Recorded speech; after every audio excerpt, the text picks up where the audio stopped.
people, their lives are changing. We're flying high, creating a complaint-free world. No more, no more complaining. People, their lives are changing. We're flying high, creating a complaint-free world. No more. Several weeks ago, we did a 7-part series on abusive relationships and the causes of abuse and just a lot of things about it. If you want to go back and take a look at it. And it was all based on a book by a woman named Beverly Engel. Excellent book. And it's called How to Survive an Emotionally Abusive Relationship. And after I did this series, our guest today reached out to me and asked if she might talk with us as well today, because she actually, the foreword for her book was written by Beverly Engel. And her name is Denise Bossarte. And she's going to tell me in a moment whether I'm pronouncing her name correctly or not. I like the title of her book. And it's a difficult subject to talk about for a lot of people, and yet I think it is, because it is difficult, it is one of the subjects that we need to talk about. We need to acknowledge, because until we acknowledge something, we can't address it. And so the title of her book is not Surviving Sexual Abuse, it's Thriving After Sexual Abuse. You know, I don't want to be a survivor. I talk to a lot of people and they say, oh, I'm a survivor of such and such. And I'm like, I don't care what it was, because I was abused as a child. I don't want to survive that. I want to thrive. I want to thrive. And I know you do too.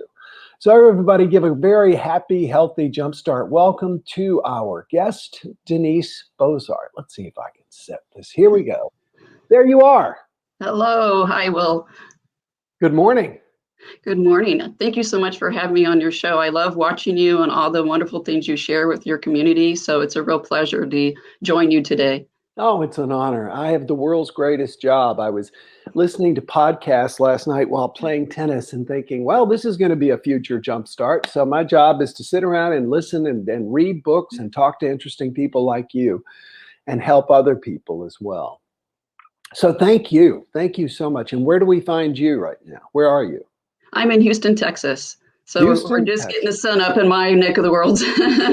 Okay, wonderful.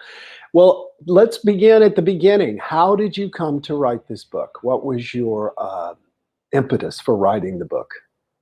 So I was sexually abused by my grandfather when I was in elementary school. It started when I was very young and it ended when he died when I was a freshman in high school. So I, throughout the years after that, was exploring different ways to heal myself and to move, as you said, from a survivor to a thriver. And part of my journey, I started writing poetry to express all those emotions around the abuse and the healing.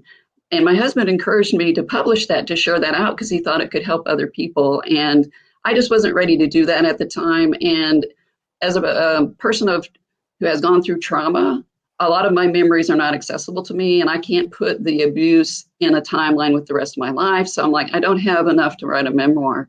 And so I just kind of kept working on my healing journey until just a few years ago, it came out about Dr. Larry Nassar and how many gymnasts he had abused.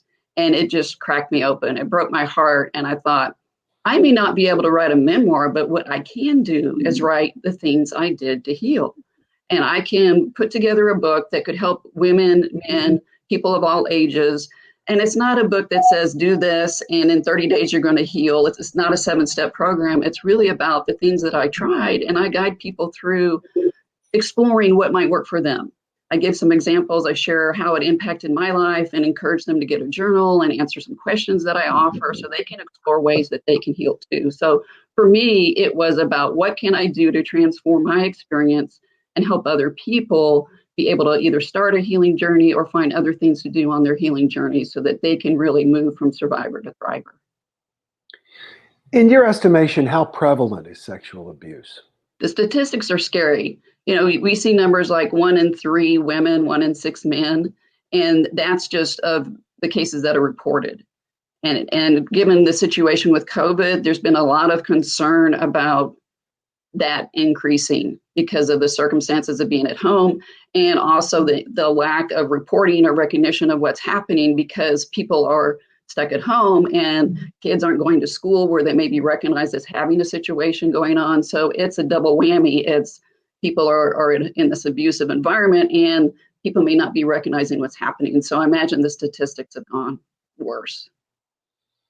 Why is it so difficult as a society, in your opinion, for us to talk about this? I think people are just afraid to think that people who could present in the world as someone generous, kind, we hear about pastors, we hear about the paragons of society, and it's anybody at any time. Men and women can be abusers. People of all ages can be abusers. And I think people are afraid that it could happen anywhere and any time. And so that's for the general kind of public. The people who have suffered, it's the incredible shame. I mean, you've talked about your experiences, you've talked about Beverly's book, and the shame is overwhelming and the fear of rejection if you share your story, because unfortunately, many, many survivors that do share their stories are denied. They're rejected. People say it's not true. And so it's all of this energy around fear and shame that keeps us quiet and silenced. Is it also partly, I know too that I feel more free to talk about what happened to me now that my father has made his transition. Is it easier, do you feel, when the person has died to address those issues within yourself and also to discuss it with your support system?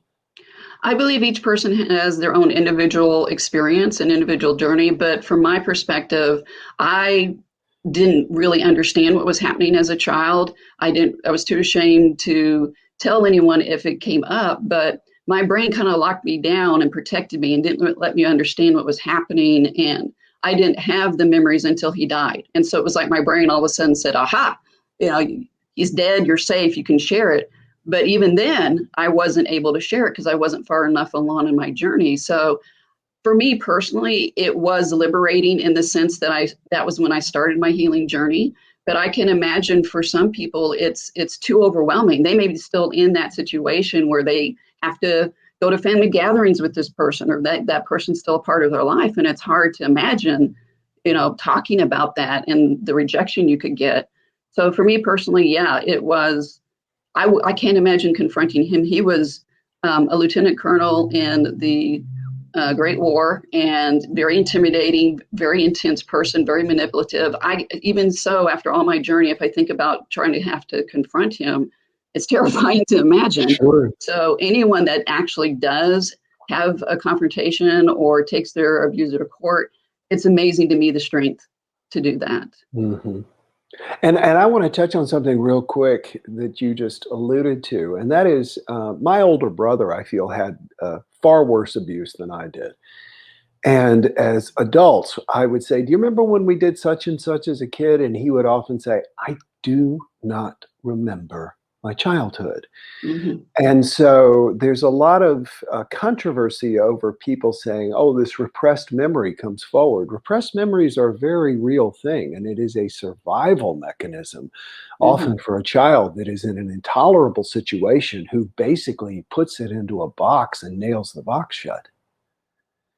Absolutely. And that was my experience. Kids are not prepared. I mean, their brains have not developed. Emotionally, they're not developed. And it's been shown over and over again with all the research and on trauma about how that happens, exactly as you said, that's the coping mechanism. You rely on these adults to keep you safe and take care of you. And basically what you do is you blame yourself. And then, you have this response where you're going to just do whatever it takes to, and it's not conscious. It's not, obviously, we're not saying, oh, I have to put this away. Your brain does that automatically for you. You have no control over that. That's just what it does to help you. And my box stayed tightly locked until he died. And then, insanity ensued when that popped open. But it does make me very frustrated and honestly a little angry when people will make these statements. Oh, well, that's just false memory, or that's, repressed memory isn't a true thing. And it's like, I had that experience. It is absolutely true. And when someone tells you that something happened, the best thing you can do is believe them. When working through some of the exercises in Beverly's book, because specifically I was verbally and emotionally abused, not sexually, and physically abused. I was physically abused. Um, I remember having memories and just they came out. I remember my mother standing over me begging my father not to hit us anymore, and didn't remember that before. So, and you're right. I was so afraid to come forward in this community, and yet I think that it's one of the things that's bonded our community. Because when you say 1 in 3 to 1 in 6 people, depending on a man or a woman, have been abused sexually, then you've got to add in physically and emotionally. Mhm. And then it gets to almost 1 in 2. And it's, to me, it's hard to, the way I think of it is I'm on an elevator and there's 6 people, you know? And that not only means that one of them probably was abused, but also that one of them may be an abuser. Yeah. That's the thing I struggle with. That's the Mhm. thing I struggle with, is that it is, if it, not the prevalence of victims, but the prevalence of abusers there must be. Well, Absolutely. you talked about how to figure out how to get help for yourself Mhm. in your book. Would you like to touch on some of that? Yeah, sure. So I'm a very strong believer that people need to contact and work with the therapist. I think that's a critical process for being able to have a neutral person in your life that can help you work through things as you're going and trying some of these other things in my book as well.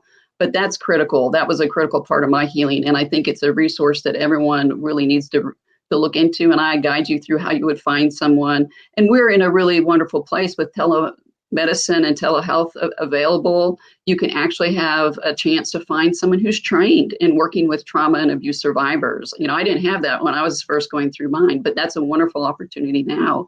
And I talk about various things I've done, like with yoga. It was really critical for me to go through that process to really connect with my body. And now we have trauma informed yoga for people who have survived. I've done meditation, which helped me work on my mind to release that voice of my grandfather and all those negative thoughts and that I developed off of what he was doing to me and telling me. And then, you know, I evolved into this perfectionist. So I had that perfectionist voice. And so meditation helped me be present and really get rid of those two voices and learn to listen to my own authentic voice, to learn to trust myself and my intuition and connect with that again. So those were two critical pieces for me. But it might be that someone is into running or biking or bowling, you know, whatever it is that really helps them um, learn to be present and express themselves. I got into photography and art because I've always been really creative. And so that would get me out in nature to explore. You know, you talk about going to the beach and how amazing that is. And so that those were all things that I explored. And for me, it wasn't a conscious, let me build this plan of what I'm going to do. I was just kind of stumbling along. I didn't have a blueprint, a workbook to go through and someone to guide me. And that was really one of my goals for this book is, can I create a blueprint? Can I create a workbook with questions that people can work through and discover for themselves based on my examples, where they could go explore what makes a meaningful healing journey for them. That's the point of the book. And so I can kind of be a mentor on the page for you, but it's really you engaging and starting your healing journey with a little help along the way.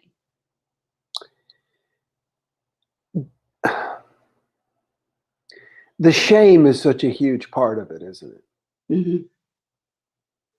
And I don't, and I'm going to project here, and you correct me, but I know that with the type of abuse that I suffered, there's the existential shame. There's a difference between guilt and shame. Guilt would be I reach over and whack Teddy on the head. Well, that's an act, and I feel Mm-hmm. bad for having done it, and I apologize, give him a treat, whatever. Never do it again. But shame is an existential feeling that there's something wrong with you. And one of the things that people who have suffered abuse, I know this because I know a number of people who have been sexually abused as well as physically, emotionally, etc., is that we carry a shame almost as if we were born with a target. Why me? Do you feel that that is something that or I guess the better question would be, do you experience that yourself? And what would you recommend? If so, what would you recommend for moving through that feeling? Yeah, I was really overwhelmed with shame. It was sort of like in my DNA. That's what my grandfather taught me. When you're a young child, you're learning about the world and experiencing the world for the first time. And he taught me that the world is not a safe place, Right. that people who love you can hurt you. And he taught me I was worthless, that I was unlovable, that I deserved what was happening to me. And he may not have always used words, but his actions, his intention, I intuitively picked up on that. And so that became literally ingrained in the deepest part of my brain as a foundation of the way the world is and how it treats you. And it was what kept me from telling my family for the longest time. It was what kept me from trying to get help for the longest time. It kept me distant from people in my life. Even if I was dating or had friends, there was always this fear that they would find out about what had happened to me, and the shame. It was just preventing me from having those full relationships. And it was through all these different practices, going to therapy, the yoga, the meditation, slowly learning to be my true authentic self, to be present, to realize that what I was taught was a lie. All those things that I was taught as a child by my grandfather, by what he did and said, those were lies. That I could let go of that. And that's really the imagery that I have on my book, is a ball and chain that's broken open, the rose going through it. And to me, that was literally break your bondage to the past and not let your past constantly drive you. Don't live out of your fear and shame.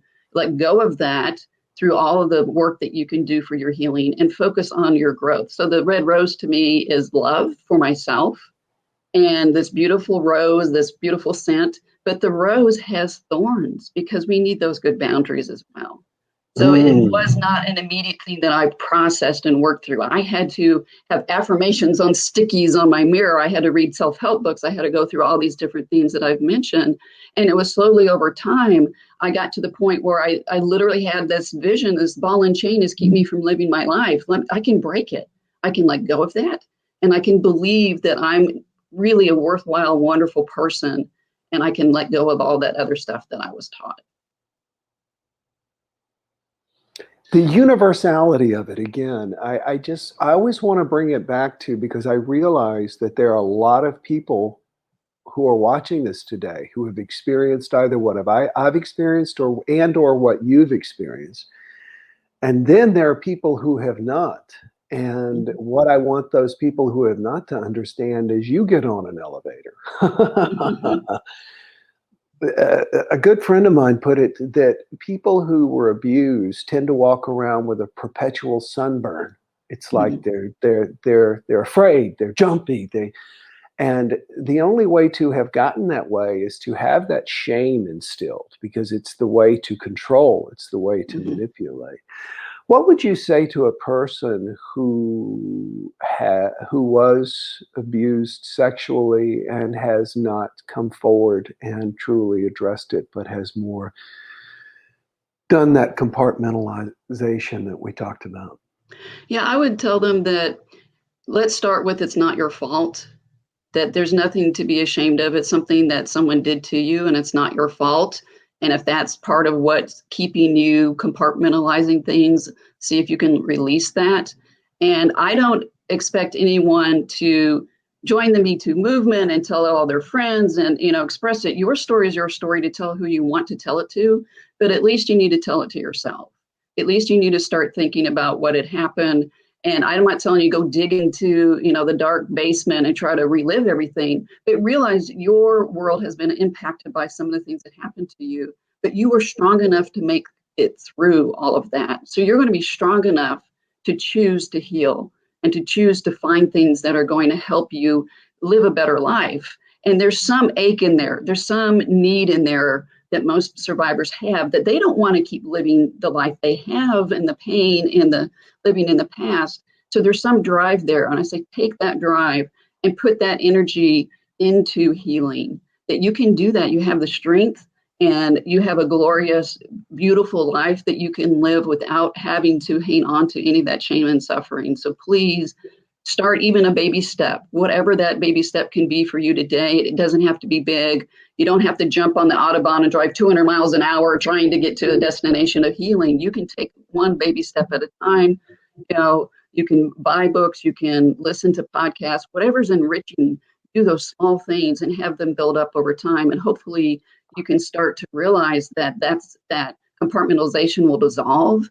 You'll start to be able to integrate. You'll start to be able to express your authentic self. Awesome. I see a number of good comments here. I'd like to see if anyone has any questions. Our guest is Denise Bossarte or Bossarte? Bossart, actually. Bossart. I grew okay. up with a Denise Bossarte Oh, okay. in South Carolina, in Columbia, Wow. South Carolina. I thought, well, isn't that interesting? So if you've got a question, accidentally hit the wrong button. If you have a question for Denise, now is your chance. We're going to take a few minutes. I'll connect with some of the people who just want to say good morning, grateful for my muscles and all the amazing things I can do. David says hi. Grateful for Virginia, last night's full moon on our pond. Have been some gorgeous full moons. Grateful for JumpStart, says Paula.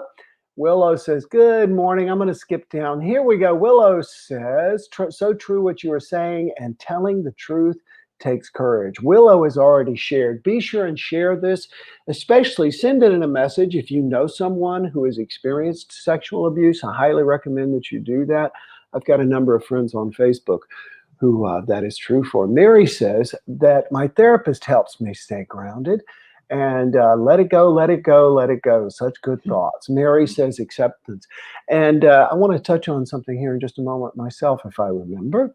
Maybe not the right word, but I had to accept that it happened to me. Absolutely. Wouldn't you agree, Denise? Yeah, that's a starting point. Denying is denying yourself in the end. I remember seeing a therapist for a while, and he's like, well, you were abused. And I was like, I was spanked. Will, you were yelled at, you were criticized, you were demeaned. I had a strong father. It's amazing. It took me a long time. Acceptance is the perfect word, says Willow. Willow says, what a great guest. Denise Bossarte, is that the spelling? Denise, it's Bossarte, if I'm correct. Is that right? All right. Yes. What a great guest. She says, Liz says, Denise, do you ever practice manifestation meditation? Liz asks. I actually do a loving kindness meditation has been the focus of mine, but I don't think it has to be one particular kind of meditation, whatever really you connect with, and it might take a little exploration. It might even be a guided meditation practice that you get a tape, and that's what's helpful for you.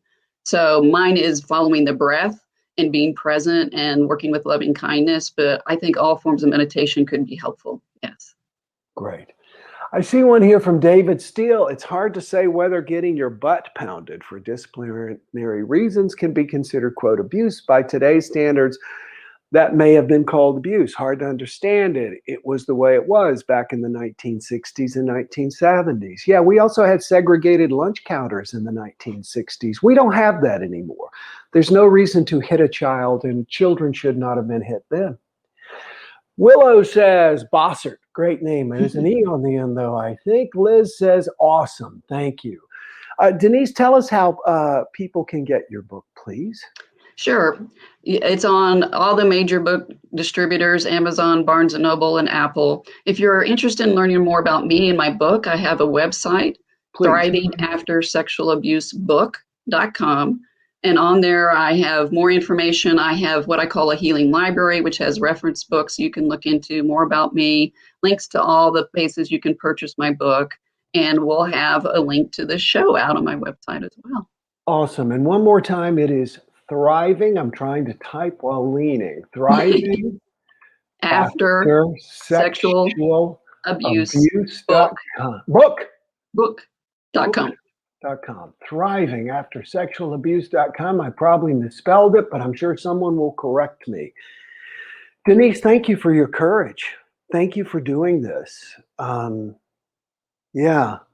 I really appreciate you having me on and being able to share this with your group, your wonderful community, and hopefully they'll have learned something that they can share out to those people that they might know that need a little support around their healing process. Yeah. Yeah, me too. I was thinking, I have a very good friend who was sexually abused by a number of people as a child. And it's like her record is scratched, is how I've always put it. And I so would love to help her. So I may just buy it myself and give it to her. That would be Thanks, wonderful. everybody. Thank you very you. much. Love you all. Y'all be sure and come back and see us again tomorrow. And Teddy Bear and I will be here. Look forward to seeing you then. Make it a great day. And listen, as you're going out, remember there's a lot of people around you who have a sunburn. Either you're one of those who was abused physically, sexually, or emotionally as a child, and or were, I think I said sexually. Anyway, just remember, have compassion for people around you. And for those of us who did go through it, remember, life is not the frightening place it was. Our abusers presented it to be. Denise put it really, really, really well. She grew up thinking the world was frightening because that's how an abuser keeps control of you. I can tell you that people who have been abused are frightened. They walk into the world, myself included, and it's amazing how anxious I can get just making a phone call. But now, thank you so much that we've had this opportunity to continue to have this conversation, because in so doing, I've been able to help you and heal myself. I see a little bit of an exchange going on here. Mom and I talked it out, says Willow. Dave says, Mom had to hold Dad back at many times to keep him from being enraged. Yeah, my mom had to hold me back. Thank you, Mr. Bowen. It's good to talk it out. I agree, David. Thank you so much for your comments. Thank you, everybody. And I look forward to seeing you all. No more complaining people. Their lives are changing. We're flying high, creating a complaint-free world. No more complaining people. Their lives are changing.